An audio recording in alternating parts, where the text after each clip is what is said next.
இன்னைக்கு சோனு சூத் அவங்களோட பிறந்த நாளை கொண்டாடுறாங்க. சோனு சூத்னாலே எனக்கு எந்த படம்னு நான் சொல்லுவேன்னு கண்டிப்பா எல்லாருக்குமே தெரிஞ்சிருக்கும். அஃப்கோர்ஸ் அருந்ததி. இந்த படத்துல வந்துட்டு வேற லெவலான ஒரு வில்லனா நடிச்சிருப்பாரு.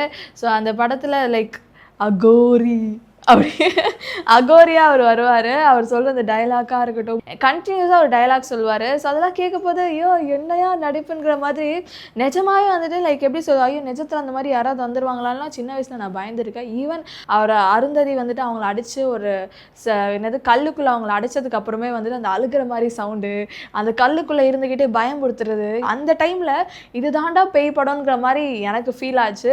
ஏன்னா அது மட்டும் இல்லாமல் இன்னொரு படம் சொல்லணும்னா, நம்ம ரஜினிகாந்த் சாரோட சந்திரமுகி படத்துலேயே வந்துட்டு நடிச்சிருப்பாரு. அசிஸ்டண்ட்டாக ஒர்க் பண்ணிட்டு இருப்பாரு. ரஜினிகாந்த் சாரோட ஒரு டைமில் அந்த லாஸ்ட் சீனில் வந்துட்டு சண்டை போடுவார். இந்த மாதிரி தமிழ் மட்டும் இல்லாமல் தெலுங்கு, ஹிந்திலையும் வந்துட்டு நிறைய படத்தில் நடிச்சிருக்காரு. நம்ம எல்லாருமே தெரியும், he's and best actor, producer, model and humanitarian and philanthropist. மெயினாக கோவிட் டைமில் அவர் நிறைய பேருக்கு ஹெல்ப் பண்ணியிருக்காரு.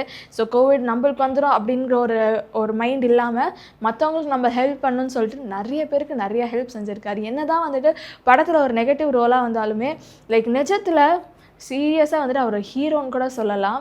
அவருக்கு இன்றைக்கி பிறந்த நாள். அவருக்கு இனிய பிறந்தநாள் வாழ்த்துக்கள். அவரோட ஃபேமிலி சார்பாக அண்ட் ஃப்ரெண்ட்ஸ் சார்பாக, முக்கியமாக ஃபேன் சார்பாக, இன்னும் முக்கியமாக நம்ம டூரிங் சினிமா சார்பாக.